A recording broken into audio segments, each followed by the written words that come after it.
Comunidad Cordero nace como un sueño. Nos dimos cuenta que era posible que algún puesto fuese un puesto de inclusión. Cuando empezamos a armarlo nos dimos cuenta que le faltaba el método. O sea, está bien un sueño, pero hay que transformarlo en una realidad. Y para llegar a esa realidad, lo importante era empezar a entender qué era lo que se necesitaba, preparar a la organización para esto, y eso era consecuencia de aplicar un método. Bueno, nos contactamos con instituciones, fuimos a capacitaciones, vimos qué hacían otros para este proceso de inclusión.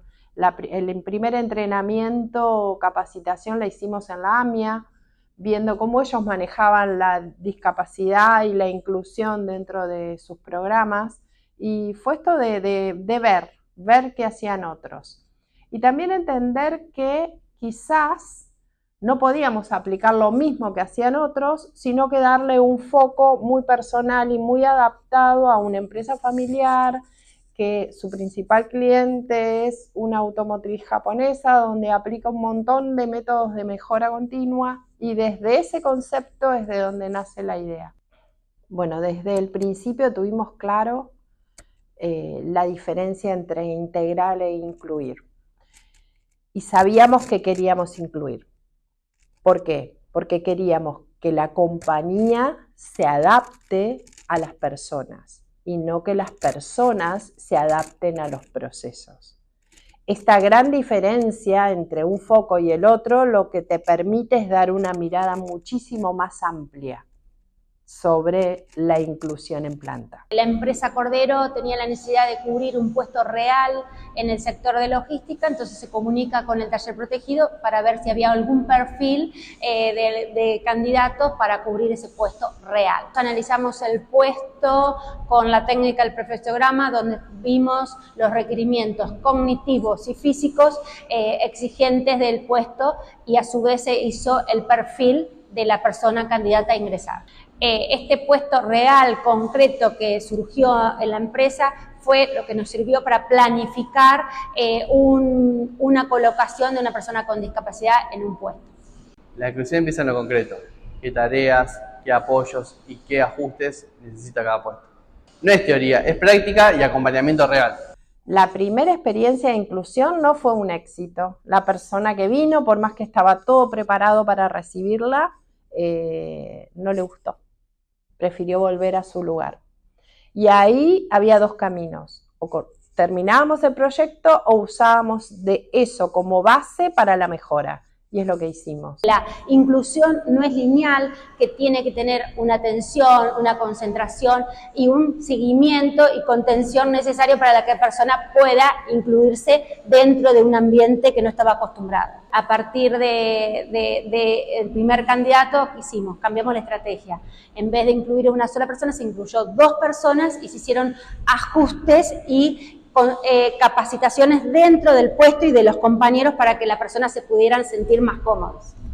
Este fue nuestro primer gran ajuste dentro de nuestras mejoras continuas. Nos dimos cuenta que el cambio no solamente era para ellos, sino también para todos nosotros, para todo nuestro equipo de trabajo. Al principio costó un poquito porque era todo un tema de adaptación, tanto para los supervisores, líderes, como para el equipo de trabajo.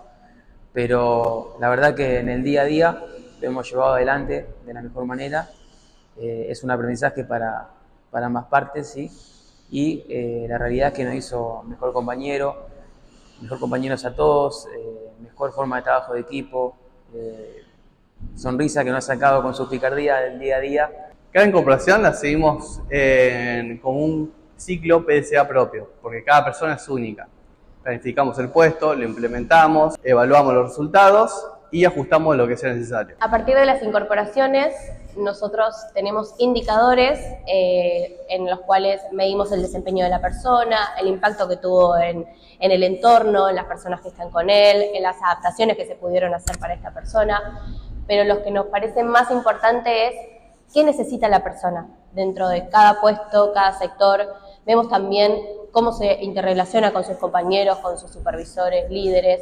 Nos parece muy importante que esa información que nos traen las personas de su entorno nos ayuden para nosotros ir trabajando en esos indicadores y ir reformándolos cada día. Estos indicadores lo que nos permitieron es trabajar en el plan de carrera de las personas con discapacidad en la empresa, como fue el caso de Pedro, una persona que ingresó y empezó trabajando en el desarme de medios y vacíos en logística, pasando luego al sector de abastecedor dentro de logística, y hoy en día desempeña su tarea mucho más compleja en el sector de matricería en una máquina de mecanizado. Al principio dudamos si iba a funcionar, hoy en día nos damos cuenta que muchas cosas ellos nos están enseñando a nosotros. Relacionarnos con ellos hace que tengamos paciencia, dedicación, tiempo, mucho tiempo, que ellos nos escuchen y que se sientan acompañados también. El programa inició puertas adentro. Inició como un desafío, como una oportunidad y empezó a crecer puertas adentro. Cuando esto empezó a ser visto por la comunidad, de golpe empezamos a recibir currículums de personas que no estaban vinculadas con el taller protegido.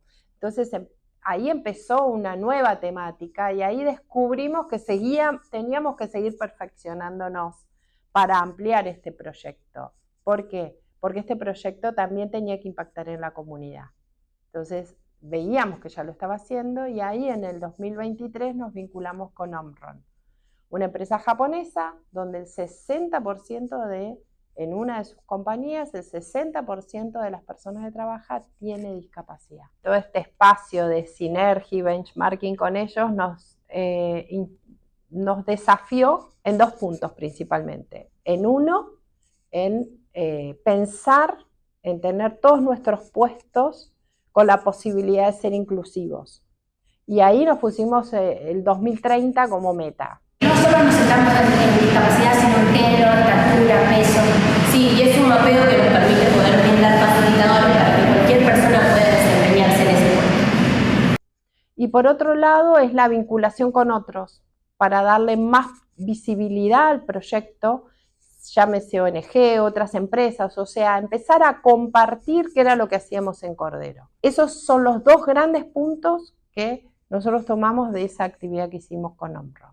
Si yo tengo un sueño es que cada vez más de nuestros operarios se vayan de acá a otras oportunidades de trabajo en distintos lugares. En la empresa Cordero fue como el puntapié inicial y por ahora el único que tenemos, pero ojalá se sumen otras empresas después para eso mismo, porque la verdad que si hay un sueño es eso, que esto no sea el lugar donde se quedan, sino el lugar por donde pasan para después acceder a otros espacios laborales. Cada inclusión estuvo acompañada de sensibilización y formación, capacitaciones a líderes, charlas con compañeros, encuentros con familiares y también con un equipo de terapeutas. Identificamos referentes naturales en la planta e identificamos también facilitadoras que caminan y circulan por toda la fábrica. En 2024, además, dimos un paso muy importante en nuestro plan de diversidad, equidad e inclusión, incorporando a nuestra primera mujer con discapacidad en el área de administración. Hoy Comunidad Cordero está en una etapa de verificar y actuar. ¿Por qué? Porque estamos verificando todo lo que vamos haciendo, encontrando las oportunidades de mejora y sobre esas oportunidades de mejora hacer los ajustes para que el programa tenga más solidez y más fortaleza hacia adelante. En la industria, hablar de mejora continua no debe asociarse solamente a lo productivo. Cuando uno rompe esa barrera y entiende que en realidad vos estás hablando de tu calidad organizacional, empezás a entender que lo social, lo cultural, también es parte de tu mejora. Y ese es el camino al cual tenemos que llegar. Salir y ampliar y toda esa práctica de lo productivo, llevarlo a toda la organización y generar el impacto en la comunidad que necesitamos para que realmente las buenas prácticas sean tomadas como desafío. La realidad es que soñamos con que la mejora continua sea el puente que nos permita transformar las realidades para que la inclusión no sea la excepción, sino la regla.